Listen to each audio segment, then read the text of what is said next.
Hi, everyone, and welcome to the first ever PinDot podcast/webcast. Welcome back to all the students starting off the year. It's a lovely Wednesday afternoon, and we are at Greer Stothers' place petting cats. Today's podcast will not be about Rizzo. Instead, we will be featuring one of our artists. As you know, we are so fortunate to be working with so many amazing artists. And when I first heard a snippet of Greer's talk that she gave recently at the Canadian Paleontological Conference, I knew that I wanted to hear all the rest. So we thought to start a series of podcasts. It's an amazing talk, and I'm so excited to share it with you. So without further ado, here's Greer. Take it away. Okay, so this is called Paleoart, Tropes, Trends, and Speculation. And when I presented it at the CPC, I started off by talking about why paleoart should matter to them. Because sometimes they spend their days just in labs studying bones and they don't care too much about the world outside their very, very narrow place of study. So I started off with quoting the Society of Vertebrate Paleontologists. They are very enthusiastic about paleoart. They consider it one of the most important vehicles for communicating discovery and data among paleontologists, and critical to promulgating vertebrate paleontology across disciplines and to lay audiences. And I'm kind of going to focus on the last sentence of that. So the public loves dinosaurs. Paleontology is one of the best represented sciences in pop culture, and it's all because of love. And this love is created by really kick-ass images. People see like T-Rex and Triceratops going at it, and it steals their heart. So this love creates waves of new students, waves of funding, waves of interest in museums and films. So it's very, very worth cultivating. But there has been a problem with paleoart in the last 20 years. It's become somewhat stagnant in that it doesn't reflect scientific advances anymore. It just reflects itself. So in this presentation, I explore 164 years of paleoart. I go through and I pinpoint the origin of trends and tropes at every stage of history. I figure out when this stagnation kicked in, when paleoart calcified, by analyzing texts and bodies of work. And then at the end, I introduce like a little drop of hope, and I determine how speculation can be used to bring in fresh thought, energy, and kind of bring the art back to paleoart. So Yeah, and you may have noticed we have not yet mentioned at all Jurassic Park. oh god. Oh my god. Yeah. Or should I be scared? No, I have a lot of feelings, but a lot of them are really good. I think the first movie is actually brilliant. Just the ones that came after, my feelings are a bit more damp. Yeah, no, I hear ya. Yeah. Well, all right. Well, let's. Yeah, we can. Jurassic Park is going to make an entrance towards the end, though, so just hold your breath. Or don't hold your breath, because that's going to take a while. Yeah. And you might die. But, Dying is not good. No, I think we can agree on that. Yeah. And then, because I'm a pretty visual person, each major shift in style over the last 164 years is going to be accompanied by a Troodon formosus. So that's a kind of theropod dinosaur. So they're the two-legged kind that kind of ate meat, usually. And evolved into birds. So think T-Rex, Velociraptor. Troodon's kind of just a prettier Velociraptor, so that's why I chose that. And each reconstruction is going to be kind of wearing the cliches and hallmarks of its era. So without any further ado, let's begin with the beginning. So in 1852, this guy named Benjamin was commissioned to create dinosaur sculptures for the Great Exhibition in London. And I just mentioned this because this is like literally the beginning. Dinosaurs weren't really reconstructed before now. So he was working with pretty much like a few vertebrae, a few ribs, and a femur. So they kind of just look like giant lizard rhinos. They didn't look like anything we know of today. Is this sculpture from 1852? Yeah. It's endured pretty well. Yeah. Yeah. No, he did great work. It's just like hugely inaccurate because, when you make an entire animal based off like a few bits of spine, it's not going to look how it looked in life. And that's all you had to work with? Yeah. That's amazing. So that's a megalosaurus right there. That's a theropod dinosaur. It would have looked a bit like a smaller, thinner T-Rex in reality. It does not look like a T-Rex. Yeah. So, moving on to Charles Knight, this is where things start getting influential because they start getting more accurate. So he was working with full dinosaur skeletons. He was commissioned by the American Museum of Natural History to put flesh on animals that people had never seen before. Unfortunately, he was clouded by a lot of cultural bias, so he thought of them as slow-moving dunces, unadaptable and unprogressive. So his reconstruction technique was pretty much to get a skeleton and loosely imagine a blob of flesh around it. They were like weak, they dragged their tails on the ground, they were just basically evolutionary failures. So why was there this cultural bias back in the day that dinosaurs were... Well, people didn't really understand them properly. They didn't know that their extinction was not because of their inability to thrive. Yeah. And they thought they were just like so stupid and weak that like when mammals came around, they were just like, oh, time to die. These guys are better. Whoa. So kind of like the paleo equivalent of dodos. Yeah. Dodos were actually not like so bad themselves. They are hugely misrepresented. So Charles Knight is important to mention just at the start because a lot of what comes after is like a direct teenage rebellion to his depictions. So fat and slow. So afterwards, everyone kind of depicted them thin and skinny, like, take that, Charles Knight. And also he kind of started one of the first tropes, which is that dinosaurs are not animals as we know them. They're evolutionary, narrowly kind of different than the things we know. They're evolutionary failures. They're monsters. So that's the first trope. And there's our first Troodon from 1890 to 1950. So this endured for quite some time, this lizard. But on to the dinosaur renaissance, which is where things started to get pretty. And John Ostrom, I don't know if you know that name, he saw the fossil of Archaeopteryx, the first bird, right? Oh, yeah. So he saw the fossil of Archaeopteryx, and he'd recently seen fossilized Deinonychus. So you probably know that as the velociraptors from Jurassic Park. They're actually called Deinonychus. I see. So here's like, why in the hell is the first bird's wing so similar to like a Deinonychus's forearm? And he proposed the evolutionary relationship between birds and dinosaurs. So Robert Baker was his student, and he published all of Ostrom's research in a book called The Dinosaur Heresies. And he was trying so hard to kind of revolutionize how people saw dinosaurs. So he depicted them as very, very kind of agile creatures. He tried as hard as he could to put like as few feet on the ground as possible. Yeah, look at them leaping. Yeah. Everywhere. Very, very skyward bound. And there's where another trope comes in, because after this became the norm for depicting dinosaurs. Everyone was trying to make them like fast and active and furiously posed, to the point where if you see like this quiet, calm depiction of like a meeting dinosaur, it has a bit more emotional impact now. I see. Yeah. So here's our Troodon, revolutionized by Baker. So that's 1960 to 1980, and that's kind of where pop culture is stuck at today. And after this came Ellie Quiche, and you can see these animals kind of look like they're starving and going on a hunt for food across the desert, right? They look like greyhounds. Yeah, but this is actually just how she reconstructed every single animal. So she deliberately thinned the skin and muscle as much as possible to kind of show her knowledge. She knew exactly what these fossilized bones look like.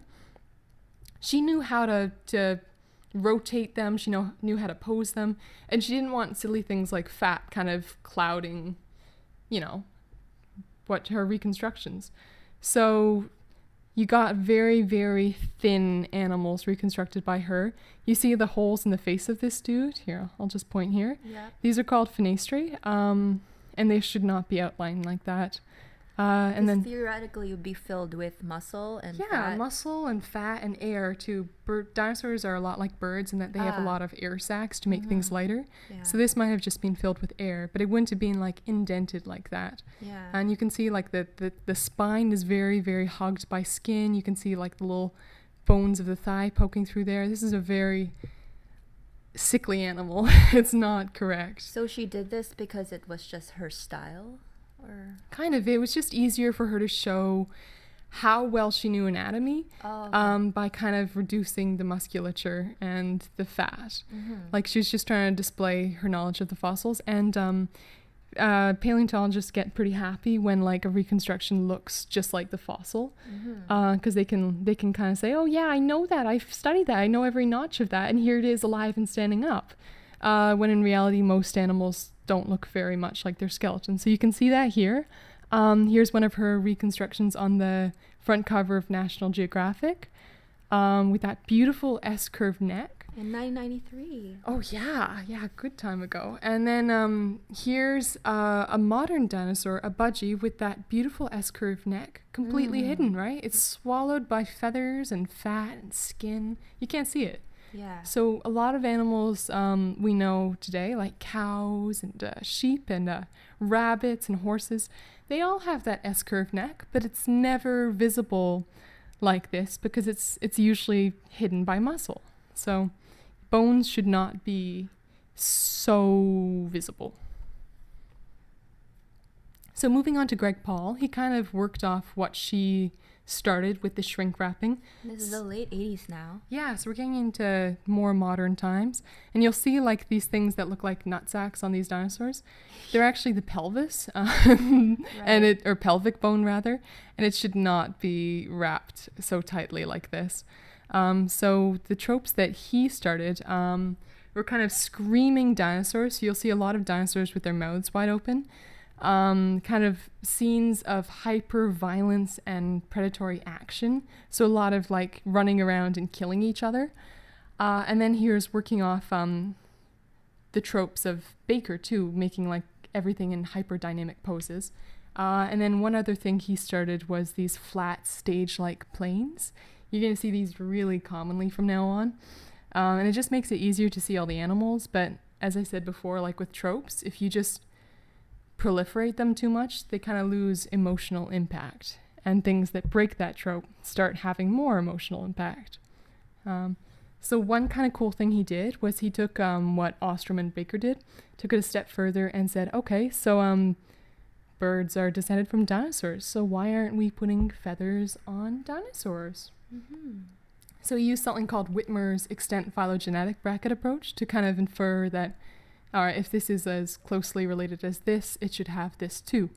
But you'll see like how thin the feathering is, like how you can still see that bony nutsack through feathers, and how you can still see like the line of the muscle on the thigh through the feathers. So these feathers aren't behaving like feathers as we know them today. They're kind of acting like a very thin cat-like pelt where you can still see all the muscle and bone details through.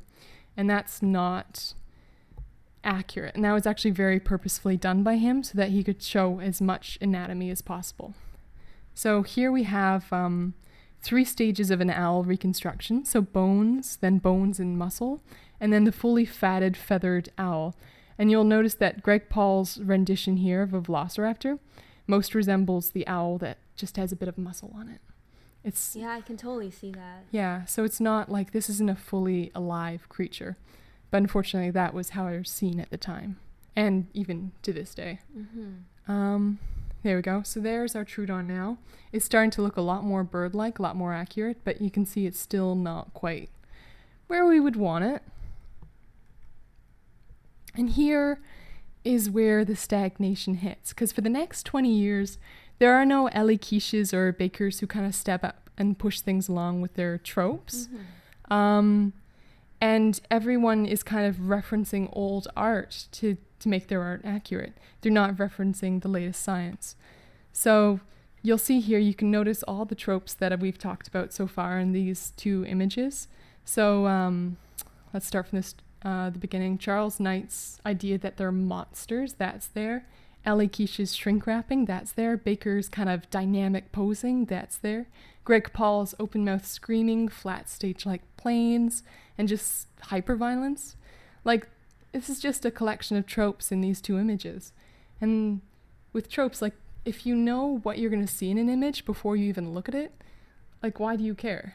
What is the impact of the image that is going to, Yeah, I mean, now that you mention it, it's so helpful that you put everything in historical context of, like, Like we see the open mouth, Yeah. dynamic poses, the flat stage-like setting. Mm-hmm. They're just going at it. And the scarcity of feathers too, to make like the body show through.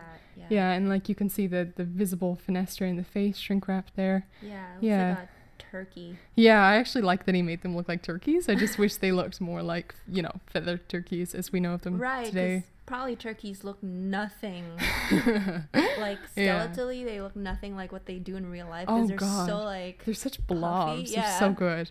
So here's another example of modern paleoart. This is kind of where we're at today. So we have, you can see all the holes in the face. You can see like every little bit of bone and muscle through the feathers. And very, very scarce amount of feathers. And here too, on this poor little dude, you can see all the little fenestrae.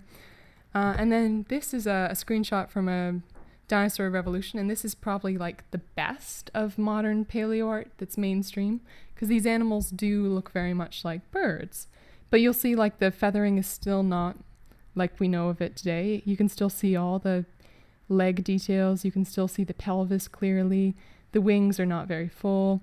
So it's still not where we want it. So you would think that with all that feathers, they must serve some sort of function. Yeah, totally. And so what function do you think they served in the past, and why is the current art not addressing? I mean, I feel like animals evolve,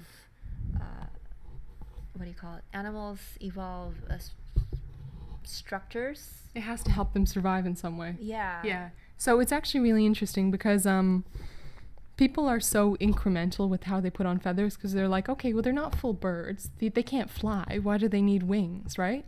But then, so the paleoartists I'm going to talk about after this have been putting full wings on their dinosaurs, and like mainstream paleoartists kind of scoff at this. But then recently there's this creature called a genuine long discovered that was pretty much a relative of Velociraptor, an ancestor of Velociraptor, about the same size.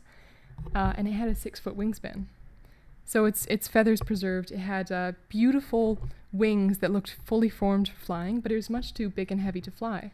Right. So now we know bizarrely that these animals, even if they couldn't fly, they still had wings. And so there's a lot of theories about this. One is, there's a special word for it, but I can't quite remember, but it's to help when you're running up a tree, right? Right. To flap the wings really high, and you can just scamper so much faster up that tree to get away from a predator. So it's to help like a lifestyle of running up trees, and we know like modern birds today, if they're on top of an animal that they're trying to kill, they use their wings to kind of keep them in position, and they don't get knocked off, they don't get trampled, they're able to kill that animal. Mm-hmm. And then ostriches, they can't fly, but they have these full wings for kind of displaying to each other sexually, and for kind of keeping themselves cool, shielding their eggs from the sun. So feathers have like a lot of uses that don't relate to flight. And we're just currently figuring all of them out. It's amazing. Yeah, but you'll see, so this is kind of a generous depiction of a mainstream paleoart. And you'll see how the hands are kind of sticking out. They're not fully part of the wings yet. The wings aren't full wings. Mm-hmm. Everything, you can still see the muscle through the feathers. It's still a thin animal, even if it's a bit fatter than, what Greg Paul did. But here's the hope. Here's the revolution. Soft tissue. Here we come. And this is kind of a niche movement that hasn't reached mainstream yet. But this is why I was talking to paleontologists, because I was trying to get it mainstream. So this is John Conway. You'll see these look a lot more like birds. It's a velociraptor on the left there. Whoa, that is it is so different than the velociraptors of our childhood. And it's so pretty too, right? Yeah. So it looks like an eagle almost. Eagle owl, maybe? Yeah, totally. So he co-published this book called All Yesterdays with two paleontologists called Darren Naish and C.M. Koosman. And it was all about kind of being cranky about paleoart and saying like, this can be done a whole lot better, guys. So part of what the book talks about is soft tissue. So just fat, feathers, all that. And it says that you can't always tell where the fat is going to be deposited based on the skeleton. So you see this beautiful hump on the gorilla here. there's not really any indication of why it would be there from the skeleton. This rhino has this beautiful fat neck, camel's hump, and then the armpit fat on this buffalo. So you can't always tell where fat is going to be based on the skeleton. So sometimes you just have to be a bit brave, you have to be a bit speculative, and you just have to lump fat on to these fossils. Right. I mean, go ahead. Yeah. I mean, so much of our information about dinosaurs is really from just like fossils and the skeletal record, right? Yeah. So, how do scientists / paleoartists go from just the skeleton to layering on all the other soft tissues or fat? Well, sometimes if they're very, very lucky, soft tissue does preserve. Like in the genuine long I was talking about earlier, you have beautiful wing impressions. So sometimes it's super rare for soft tissue to preserve, but when you have it, you can kind of infer what all of the relatives around the animal would look like. So if you have enough like scattered spots of soft tissue preserving, you can kind of decide what a whole line of animals would look like. I'm assuming like modern technologies also have something to do with it, because back in the day they probably would not be able to see such detail. Gosh, they did horrible things back in the day. What? Like they would get a beautiful animal with preserved skin on it, and then they'd just destroy the skin because they're like, I don't know what this is. It's not bone. Like dinosaur skin? Yeah, dinosaur skin. So like Carnotaurus, right? Which is this big, disgusting, lovely theropod with these knobbly horns. It had a whole face preserved. And they just wanted to get the bone underneath, so they chipped away the face. No. Yeah, and there hasn't been any facial skin found to fit since. So, yeah, we're getting a bit better about that, but really tragic things have happened in the past that would have helped us understand dinosaurs more. And then, he talks about shrink wrapping in the book too. So here is like a shrink wrapped chicken, how it would be reconstructed by paleoartists. Shrink wrapped chicken. You can see like the little pelvic bone there. And shrink wrapped whale. Yeah. Oh Jesus. And this shrink wrapped cat. This horse with that S-curved neck, and I mean, you can kind of. And then this is a cat with a paleoartist reconstructing it. It's not quite what we want. And then here we go. Here's an iguana reconstructed with the wrong integument. So integument is kind of like a body covering, like scales, feather, fur. So a lot of theropod dinosaurs are reconstructed today with scales because people are so scared of feathers. But he's trying to make the argument that it's stupid as reconstructing an iguana with fur. It doesn't look like the animal that it should look like. Yeah, that iguana looks. Yeah. I actually like it a lot better. Yeah, it makes you want to pet it. Yeah. All the time. Yeah. Oh God, yeah. So cheeks. Look at his eyes. He's just like, hey. Hey, buddy. Hey, pet me. Yeah. And then like another kind of aspect of reconstructing dinosaurs is we know that modern dinosaurs are birds. Birds are dinosaurs. This is absolute fact.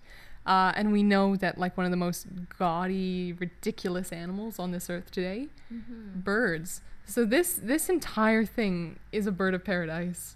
Yeah, I thought that was like a Pokemon. No, it's an actual bird. And then, so that's an example of a herbivore bird and like how they get all silly. But predators too, like they are not just all dull browns. They get really wicked.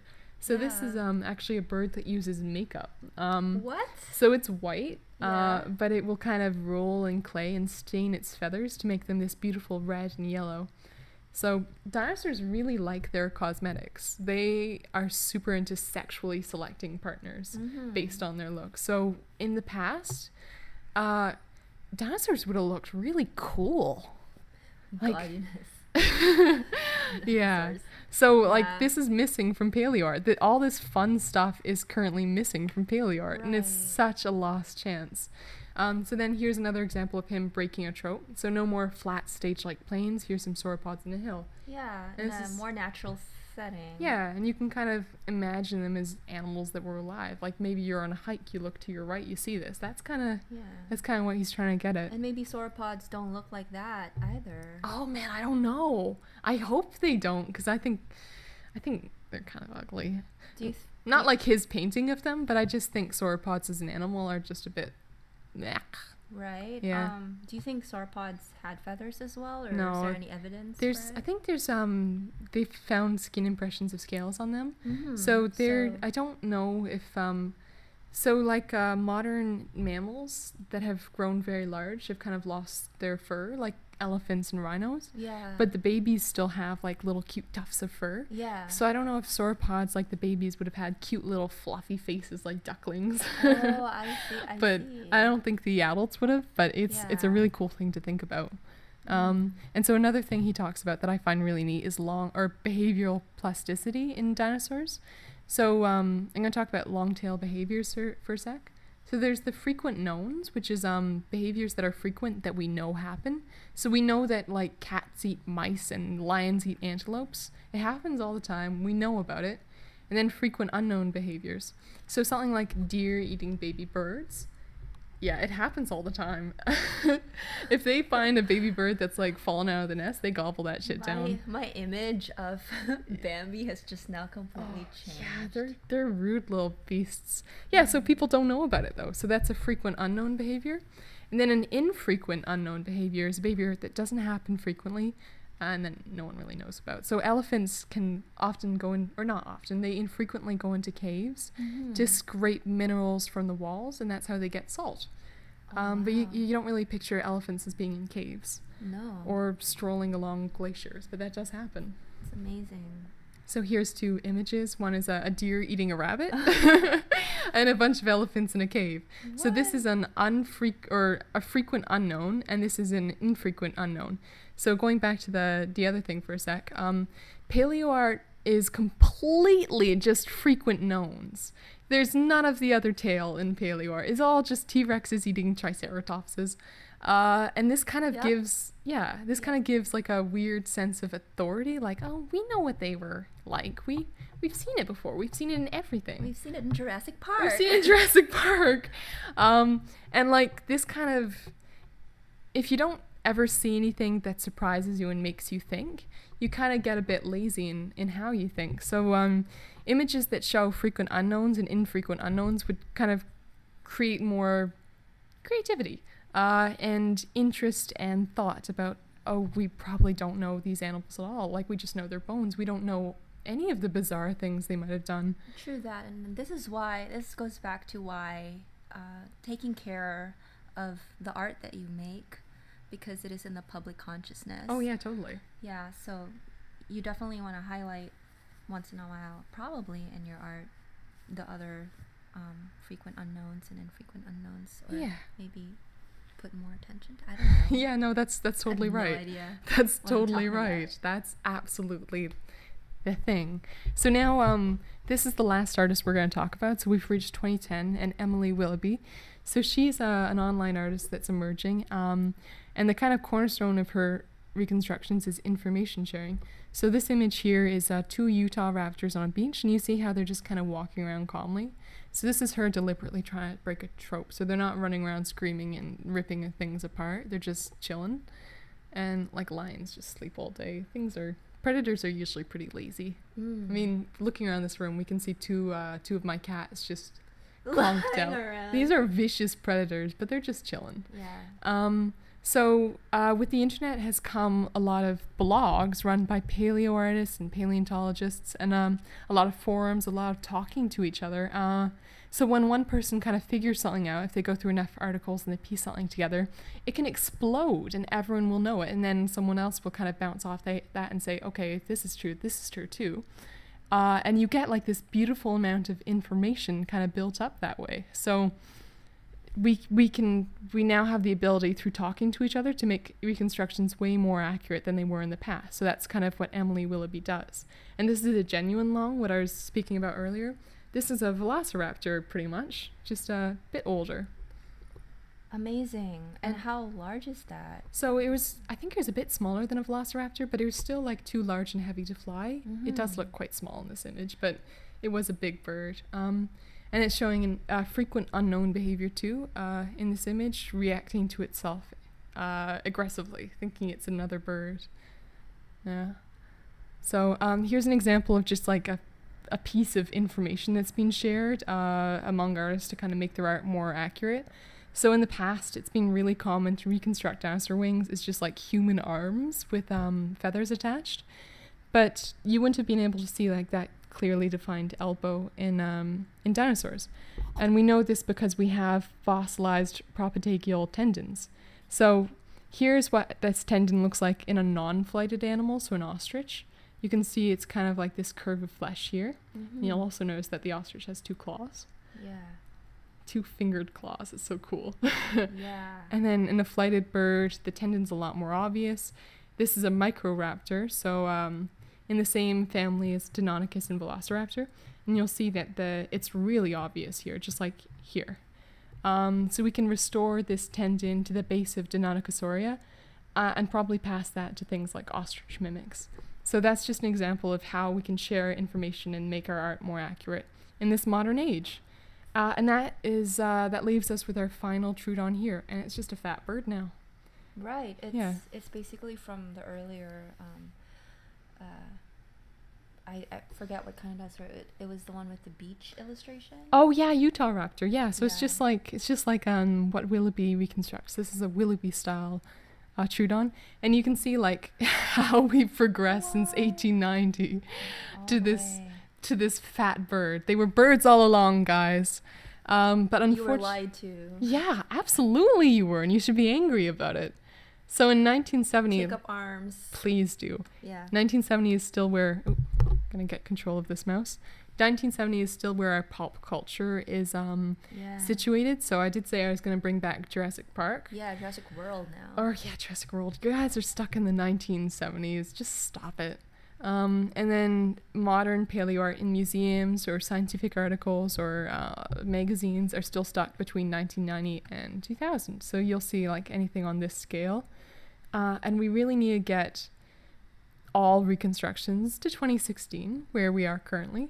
And we're not going to get to this point if we don't make people love our art again. So we need to shrug off all these tropes. We need to end the stagnation. We need to speak to one another and speculate and make really cool, interesting paleo art. Yeah. So that thing of where like, Chris Pratt, he trains these velociraptors. They're pretty much, looking at your little diagram here, those velociraptors look just like the ones from the 70s. Yeah. But really... Well, they're even worse, actually, than the ones in the 70s, because in Jurassic World, they do all these stupid things. Like, they have stegosaurus and triceratops that drag their tails. So they're actually going back to 1890 in Jurassic World. Yeah, I know. Because they don't, right? Because the tails are for... I guess they're for balance? Yeah, they're for counterbalancing. I mean, like, the tip of the tail would still... They're not like a stiff pole, so at the tip you might have some little wiggly bits. Yeah. But for the most part, like, it's not... They know this because they have fossilized footprints of these animals, and they don't have a fossilized tail drag like you would have in a modern lizard. I see. Yeah, and then another thing that really bothers me in Jurassic World is that the velociraptors snarl. Yeah. And you'll notice you'll never see a bird snarl because they don't have facial muscles like that. I see. Lizards and birds, they don't have those muscles that allow them to snarl like a wolf. So what kind of sounds would they make? Do we know that? Yeah, we can bracket. We can use bracketing to figure that out. So dinosaurs are an archosaur. So the only other living archosaurs are birds and crocodiles. Mm-hmm. Some dead ones include pterosaurs, those beautiful flying guys. So we know that crocodiles push sounds through their throat, and they'll kind of have their mouths closed and they'll have this bellow through their throat like and we know that like larger birds do the same thing. They push the noises through their throat. So like an ostrich actually sounds very much like a crocodile. They'll kind of go like yeah. So they probably they wouldn't be screaming like Greg Paul's stuff. They would have their mouths closed and they would have like their throats kind of almost inflate with the sound, and it'd be full of like these huge bellows, like really like operatic. Yeah, like you'd have like the chirping and the singing of smaller dinosaurs, and you'd have like the horrible bellows that would like go to your bones of the larger guys. So even though they're bird-like, like they're still, I wouldn't want to be in a room with them. Okay. Yeah. Me either. They're scary. So yeah, that was the end of my presentation for the Canadian Paleontological Conference, and I was very, very happy that they gave me a little award. Yeah, congratulations. Well, thank you so much. Yeah, and absolutely. congratulations on your like, very first podcast. No, thank you so much. I learned so much. I totally sounded like a noob, which I am. That's okay. That's okay. I'm garbage at selling my own stuff, so that's okay. Please. Yeah, so if you are interested in purchasing a print, all the proceeds will go to Greer. Yay. And help support my cats. Our cats? Yeah, my cats. They need food. Yeah, there you go. Yeah. Support your dinosaur art and cats. It's a very good cause this year. Yeah, absolutely. Well, thank you so much for spending the time. Oh, thank you. Appreciate it. Thank you. This has been a wonderful talk. And all right.